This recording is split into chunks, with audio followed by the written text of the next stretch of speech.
Baiklah, selamat sore. Saya Mela Sintasari dari program studi manajemen kelas A sore. Di sini saya akan menyampaikan tentang implementasi strategi pemasaran dalam meningkatkan daya saing produk elektronik.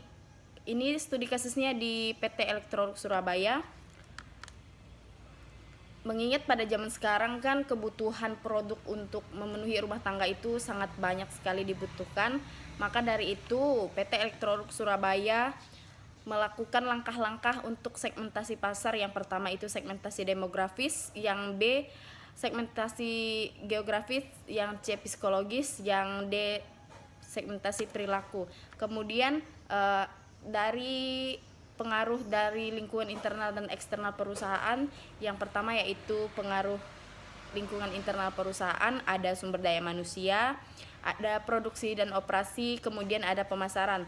Terus yang lingkungan eksternal perusahaan di sini ada 5, yaitu ekonomi, demografi, sosial budaya, politik, dan pesaing industri. Yang kedua yaitu lingkungan internal perusahaan pada bagian pemasaran, posisi produk dalam perusahaan, kemampuan mengumpulkan informasi tentang pasar, pangsa pasar, saluran distribusi, efektivitas penjualan, efisiensi, efektivitas periklanan, promosi penjualan, kemudian strategi penetapan harga, dan yang terakhir pengembangan produk.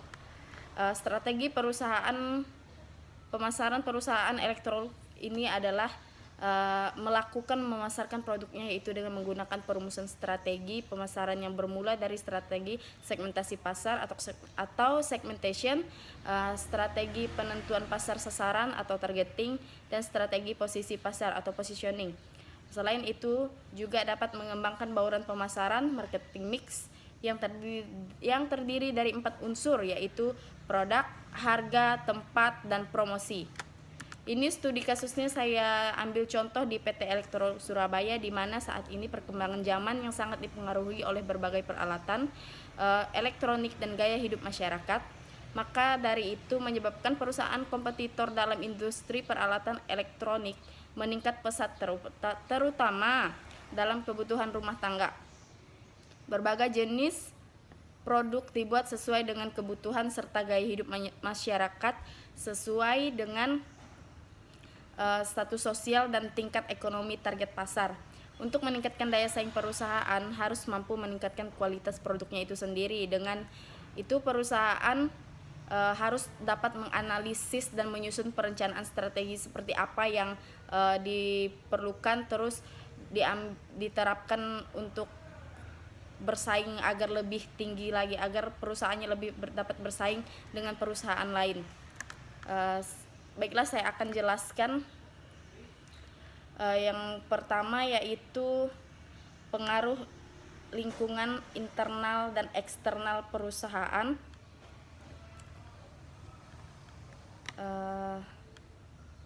Pengaruh lingkungan dan eksternal perusahaan. Yang pertama itu sumber daya manusia. Berdasarkan hasil wawancara dengan Bapak Wicaksono mengatakan sumber daya manusia berpengaruh sangat besar terhadap kinerja perusahaan ke depannya.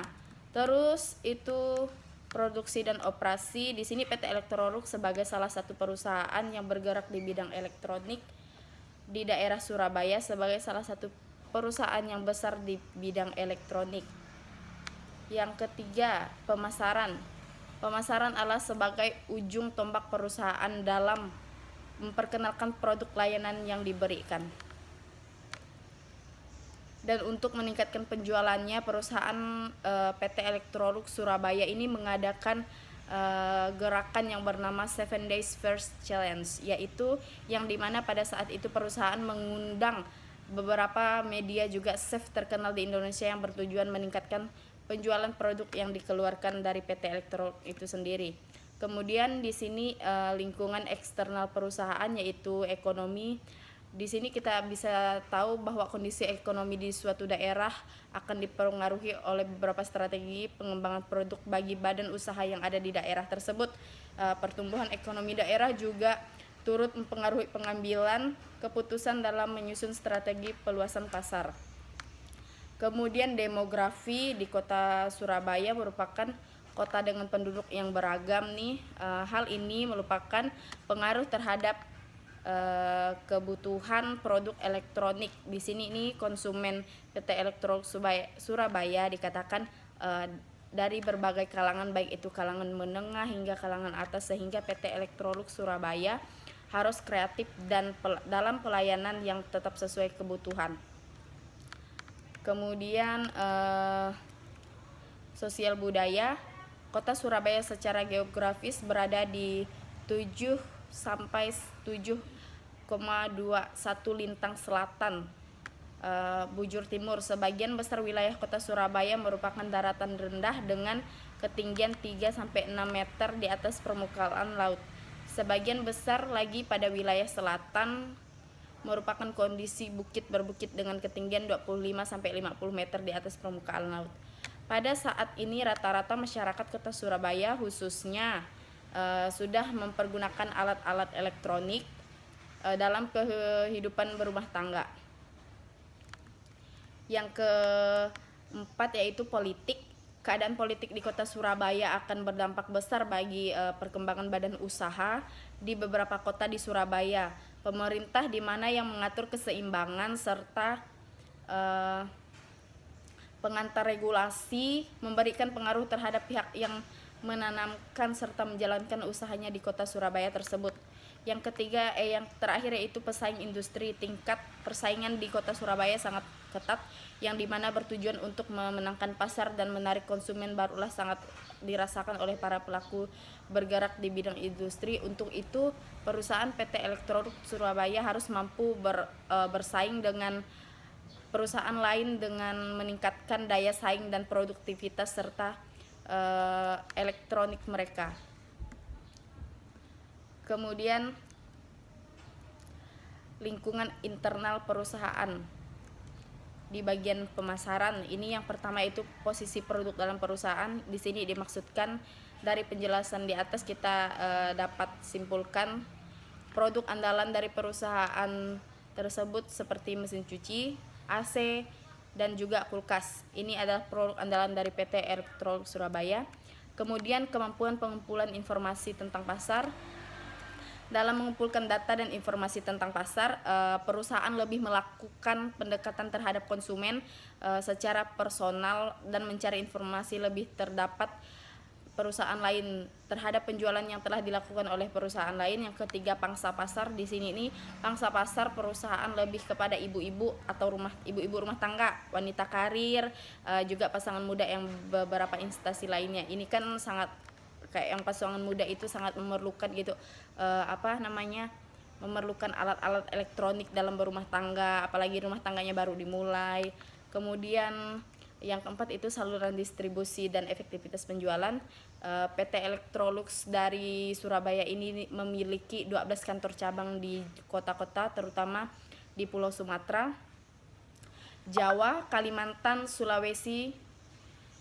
Untuk produk yang dipasarkan di berbagai distributor perusahaan mensesuaikan dengan kebutuhan dan permintaan pelanggan di berbagai daerah. Kemudian efisiensi, efektivitas serta periklanan, promosi, penjualan. Di sini perusahaan untuk melakukan promosi dan meningkatkan penjualannya. Terus mengenalkan produk-produk barunya yang akan dipromosikan, promosi lainnya melalui pameran yang diselenggarakan di beberapa toko retail dan pameran elektronik di mal-mal, seperti kayak misalkan sekarang di Ayani itu kan banyak tuh pameran rumah tangga, alat-alat rumah tangga maksud saya. Kemudian yang keenam itu strategi penetapan harga. Produk-produk elektronik dapat disesuaikan dan ditetapkan oleh perusahaan dengan melihat keadaan perekonomian juga, perekonomian konsumennya ya, yang dimaksud di sini. Dapat ditetapkan dari kualitas produk yang akan dikeluarkan dengan melihat faktor-faktor tersebut. Kemudian yang ketujuh yaitu pembagian produk. Perusahaan telah mengembangkan produk melihat dari keadaan pasar, kebutuhan konsumen, dan juga perkembangan zaman, yang dimana pada era saat ini diperlukan untuk memudahkan pekerjaan dan juga hemat energi. Kemudian di sini ada strategi pemasaran dari PT Elektrolux itu sendiri.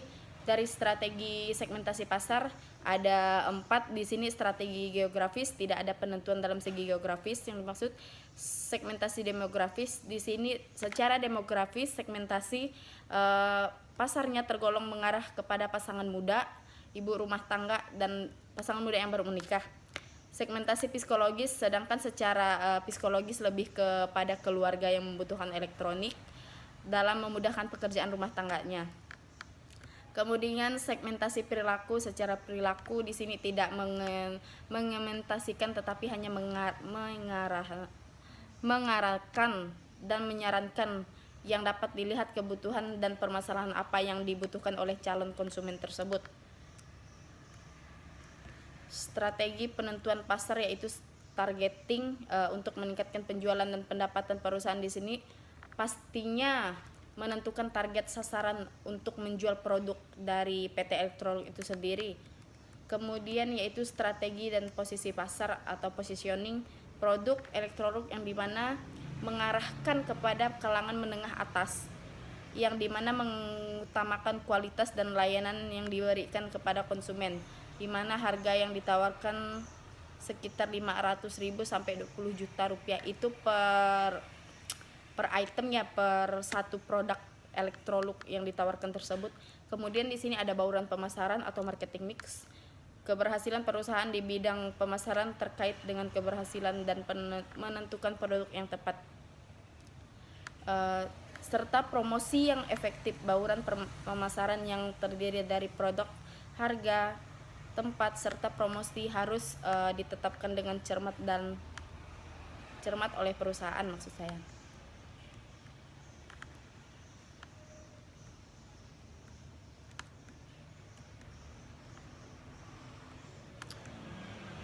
Dari bauran pemasaran ini terdapat produk-produk yang ditawarkan oleh PT Elektrolux dibagi menjadi beberapa kategori, yaitu cooking, ada kompor gas, microwave, kompor, serta cleaning, penyedot debu, bagless, penyedot debu tanpa kabel, serta penyedot debu wet dan dry.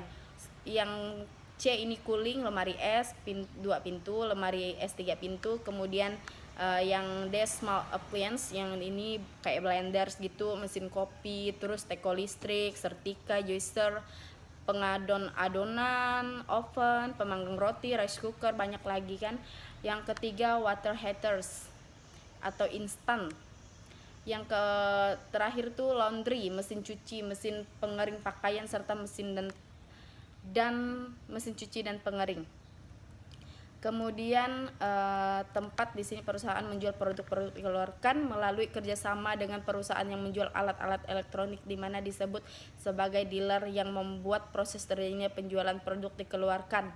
Kayak kita mau beli kulkas ini tapi perlu kerjasama dengan ini, kayak kredit kulkas gitu, kita tuh perlu kerjasama dengan kayak FIF apa segala macam yang menawarkan jasa seperti ini gitu. Terus tuh yang promosi, di sini promosi adalah kegiatan yang mendukung strategi dan menjual produk dipasarkan dan sebagai untuk mengenalkan terhadap produk baru maupun produk lama kepada calon konsumen.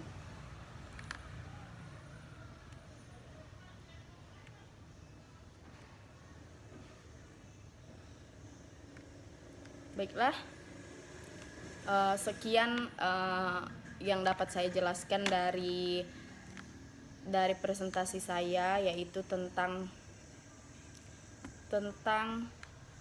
implementasi strategi pemasaran dalam meningkatkan daya saing produk elektronik. Ini studi kasusnya saya ambil dari PT Elektrolux Surabaya. Sekian dan terima kasih.